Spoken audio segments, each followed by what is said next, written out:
بسم اللہ الرحمن الرحیم۔ اسٹیج پہ بیٹھے ہوئے پاکستان پیپلز پارٹی کے عہدیداران، مرکزی، صوبائی، ضلعی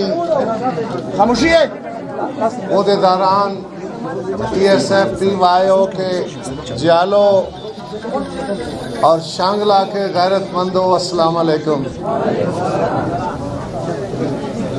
آج ہم شہید حاجی بدیع الزمان صاحب کی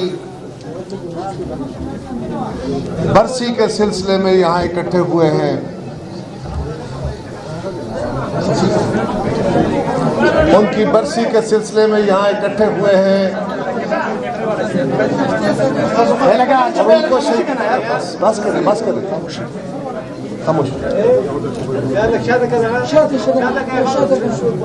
ان کو ہم سے بچھڑے 27-28 سال ہو گئے، اور جو لوگ 27-28 سال بعد بھی لوگوں کے دلوں میں اس طرح زندہ ہیں کہ آج بھی لوگ ان کے نام کے نعرے لگاتے ہیں، تو یہ اعزاز صرف شہیدوں کا ہوتا ہے کہ لوگ ان کی زندگیوں میں بھی ان کی گواہیاں دیتے ہیں، اور لوگ ان سے دنیا سے جانے کے بعد بھی ان کی گواہیاں دیتے ہیں۔ آج اتنی بڑی تعداد میں آپ لوگوں نے ان کی برسی میں شرکت کر کے حاجی صاحب کی خدمات کو بھی سراہا ہے، اور میں ان کے خاندان کو بھی، ان کی اولاد کو بھی، ان کو بھی سلام کرتا ہوں۔ بڑے کم اولاد ہوتی ہے اور خوش بخت ہوتی ہے جو اتنے سالوں بعد بھی اپنے والدین کی برسیاں مناتے ہیں، ان کی یاد میں دن مناتے ہیں، لوگوں کو اکٹھا کرتے ہیں، اس لیے کہ جن کو اپنی نسلوں پہ فخر ہوتا ہے، یہ کام وہی کرتے ہیں۔ افسر الملک، میں آپ کو، آپ کے خاندان کو بھی سلام کرتا ہوں اور آپ سب کو بھی سلام کرتا ہوں۔ اللہ تعالیٰ حاجی صاحب کو جنت الفردوس پہ جگہ دے، ان کے باقی ساتھیوں کو، اور میرے ساتھیوں، میرے بھائیوں، مجھ سے پہلے میرے ساتھی سارے آپ سے حالات حاضرہ پہ باتیں کر رہے تھے۔ ملک میں اس وقت جو حکومت ہے، ہم تو پہلے دن ہی کہتے تھے نا یہ سلیکٹڈ ہے، یہ آیا نہیں ہے، اس کو لایا گیا ہے۔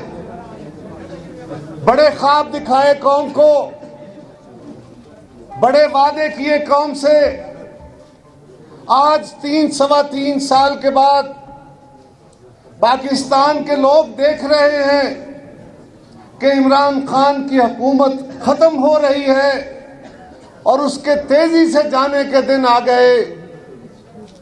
آج پاکستان کا بچہ جو مہنگائی کے ہاتھوں، جو بے روزگاری کے ہاتھوں، جو اس وقت پاکستان کے اندر بد انتظامی کے ہاتھوں تنگ ہے، آج کسی گھر کا چولہا آسانی سے نہیں چل رہا، اور یہ تو کہتا تھا کہ میں آؤں گا تو میں بجلی سستی کر دوں گا، اور بجلی سستی کیا کرنی تھی عمران خان، تم تو ہر مہینے قوم پہ بجلی گراتے ہو۔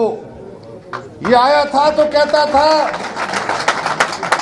کہ میں تیل سستا کر دوں گا، میں ٹیکس تیل کے اوپر ختم کر کے تیل سستا کر دوں گا۔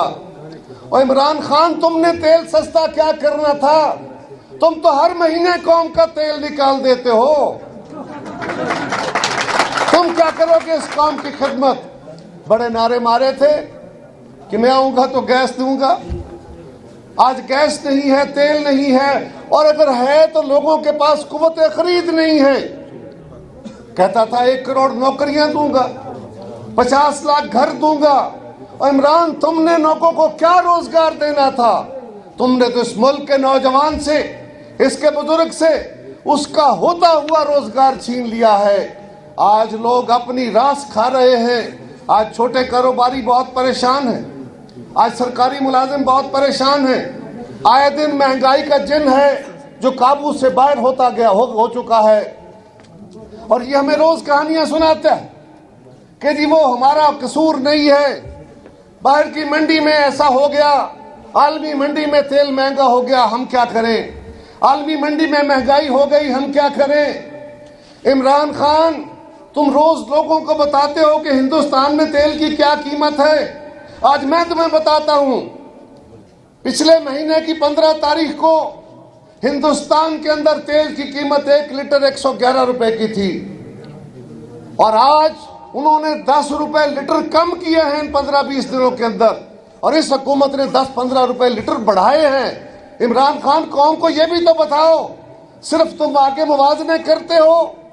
دنیا کی منڈی میں تیل سستا ہونا شروع ہو گیا, پاکستان میں مہنگا ہونا شروع ہو گیا, اس لیے کہ تم پاکستان کے عوام کے دل کو نہیں دیکھ رہے, ان کے حالات کے مطابق نہیں سوچ رہے. تم صرف IMF کے نوکروں کے ہاتھوں مجبور ہو, ان کے پیٹ میں غلاموں کے ہاتھوں مجبور ہو, اور ان کا ایجنڈا لے کے چل رہے ہو. کہتا ہے کہ مہنگائی میرے کنٹرول میں نہیں ہے. یاد کریں وہ دن, آپ تو وہ قیامت بھگتے ہوئے ہیں. 2008 میں ہماری حکومت آئی تھی, کیا حالات تھے؟ پاکستان میں دہشت گردی تھی, آپ کے اپنے علاقے دہشت گردی کے شکار تھے. آپ کے بچے, آپ کے سارے, آپ کے سکول, آپ کی مسجدیں, آپ کی امام بارگاہیں, ہمارے کون سی جگہ تھی, ہمارے جنازے محفوظ نہیں تھے. پورا ملک دہشت گردی کا شکار تھا.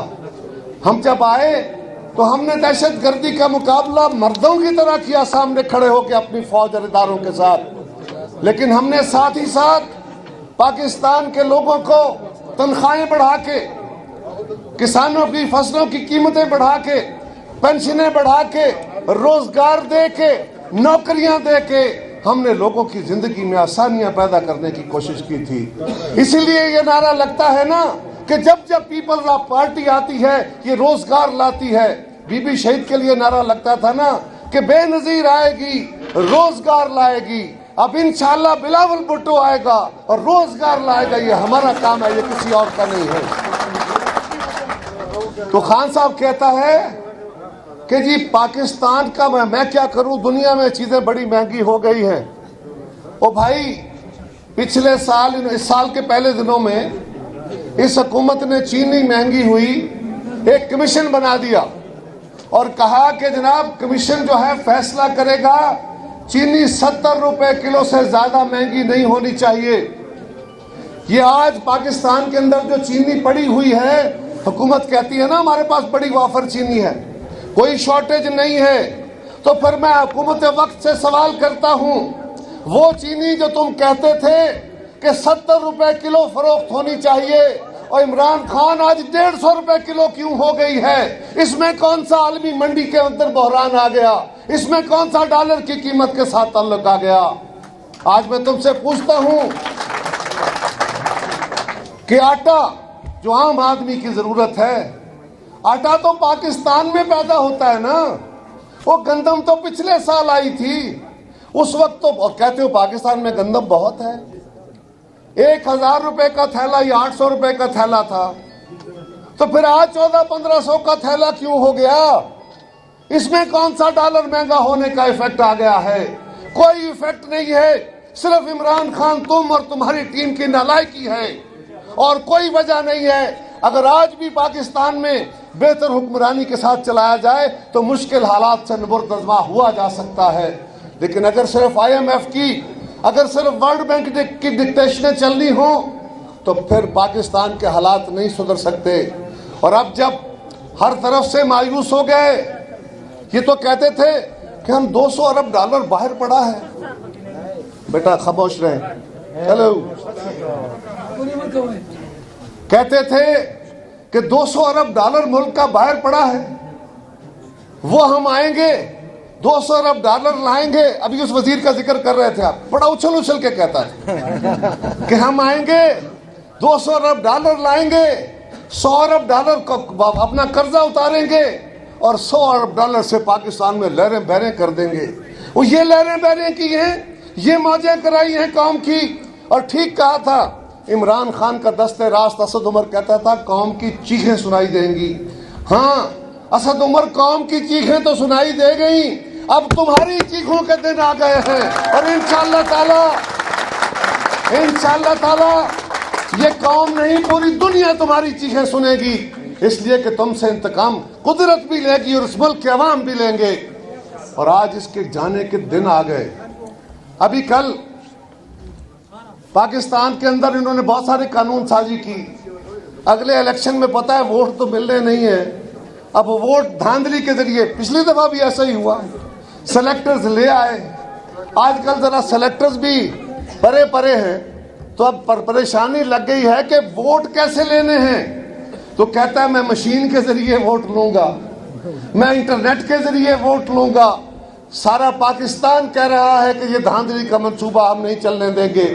اس نے بہت سارے قانون, نیب کے قانون اور الیکشن کے قانون, بہت سارے قوانین تبدیل کیے. اسمبلیوں سے منظور نہیں ہو سکے, سینٹ سے, تو یہ جوائنٹ سیٹنگ میں لے کے آ گیا. وہاں پہ جب ساری اپوزیشن کی قیادت اکٹھی ہوئی, اس کی بات آپ کو شاہ صاحب سنائیں گے, ساری قیادت اکٹھی ہوئی, یہ بڑے نعرے مارتے تھے کہ ہم وہ فوری طور پہ اپنے بل منظور کرا لیں گے. ہم نے کہا ہم عوام کے حقوق پر ڈاکہ نہیں ڈالنے دیں گے, اور ہماری اس چیلنج کو کل کا دن, کل کہا تھا نا آج جوائنٹ سیٹنگ ہونی تھی, کل رات کو بھاگ گئے ہو. وہ سیشن ملتوی کر دیا ہے اس لیے کہ تمہارے اتحادی تمہارے ساتھ نہیں ہیں. آج پی ٹی آئی کے اپنے ممبر خود لوگوں کا سامنا کرنے سے پریشان ہیں کہ ہم کس منہ سے لوگوں کے سامنے جائیں. اور اب عمران خان تم نے اتنا غلط کام شروع کر دیا ہے. ارے مدینہ اور مدینے والا تو ہم سب کے سروں کا تاج ہے, ہماری نسلیں بھی اس پہ قربان, ہماری نسلیں بھی مدینے کی گلیوں پہ قربان. لیکن عمران خان, اور تم جانتے ہو مدینے کی ریاست کا تقدس کیا ہے. ارے مدینے کے اندر مدینے والا تو ایک طرف, ارے مدینے کا تو کوئی باولا, کوئی جھلا بندہ, کوئی پاگل بھی جھوٹ نہیں بولتا تھا. ارے وہ تو سچ کے دائی تھے, اور تم نے زندگی میں سچ نہیں بولا. ہر معاملے میں یو ٹرن لیتے ہو اور کہتے ہو مدینے کی ریاست بناؤں گا. تم مدینے کی ریاست کیا بناؤ گے, تم توہین کر رہے ہو. اور آج تم پاکستان کے عوام کے جذبات سے کھیل کے ان کا غضب و غضب ختم کرنا چاہتے ہو. ایسے نہیں ہوگا. اس سے پہلے بھی ایک ڈگڈگی بجاتا آیا تھا ضیاء الحق, وہ بھی کہتا تھا میں اسلامی نظام لاؤں گا. آپ کو یاد ہوگا جو میرے بزرگ بیٹھے ہیں, کیا کہا تھا اس نے ریفرینڈم میں, آپ ملک میں اسلامی نظام چاہتے ہیں؟ کیا جواب آئے, ہاں چاہتے ہیں. اس نے کہا اگر چاہتے ہیں تو میں 5 سال کے لیے آپ کا صدر ہوں. ان سوال گندم جواب چنا. یہ بھی صاحب آئے ہیں, ہر چیز فیل ہو گئی, ہر پالیسی ختم ہو گئی, ہر طرف یو ٹرن ہو گئے, اور اب کہتا ہے میں مدینے کی ریاست بناؤں گا. عمران خان تم مدینے کی ریاست کی میم نہیں جانتے, تم ریاست کیا بناؤ گے. اور ہم تو اس کو بہت پہلے ختم کر چکے ہوتے. یاد کریں ہم نے پہلے دن ہی کہا تھا کہ عمران خان اس ملک کے لیے ایک بدقسمت داغ کی طرح ہوگا. اس نے پاکستان کو, پورے پاکستان کو جکڑ کے آج نہ ہماری خارجہ پالیسی ہے, نہ داخلہ پالیسی ہے, نہ کوئی اور جگہ ہے.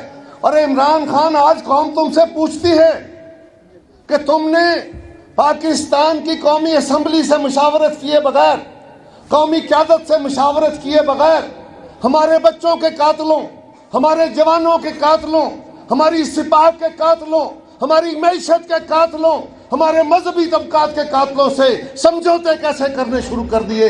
کوئی اختیار نہیں ہے تمہیں. تم تو کہتے ہو کہ میں پاکستان میں امن لاؤں گا, تم ان کے ساتھ مل کے امن لاؤ گے, ان کے ساتھ سمجھوتے کر کے امن لاؤ گے جو ہمارے خون کے, جو ہماری قائد کے قاتل ہیں, جو ہمارے بچوں کے قاتل ہیں, جو ہماری فوج کے قاتل ہیں. تم ان کے ساتھ مل کے اس ملک میں امن لاؤ گے. عمران خان اب تمہارے دن گنے جا چکے, اب جانے والے ہو. ہم تو بہت پہلے اس کو فارغ کر دیتے, لیکن ہم نے کوشش کی کہ ٹھیک ہے نئی حکومت آئی ہے, چلے کام کریں. اور آپ کو یاد ہوگا بلاول صاحب نے کہا تھا عمران خان قدم بڑھاؤ ہم تمہارے ساتھ ہیں. چلو بھائی عمران خان صاحب کوشش تو کر کے دیکھو. تم نے بڑے دعوے کیے ہیں, بڑے نعرے مارے ہیں, اور پی ٹی آئی والوں کو میں آج آپ کے سٹیج سے, آپ کے اس مقام سے, بدیع الزمان صاحب کی جو برسی کے موقع پہ میں ان سے سوال کرتا ہوں, اپنا کوئی ایک وعدہ بتا دو جو تم نے پورا کیا ہو. ارے کوئی نیب کا وعدہ ہی پورا کر دیا ہوتا, آج تم مجھ سے بھی جان چھڑا رہے ہو.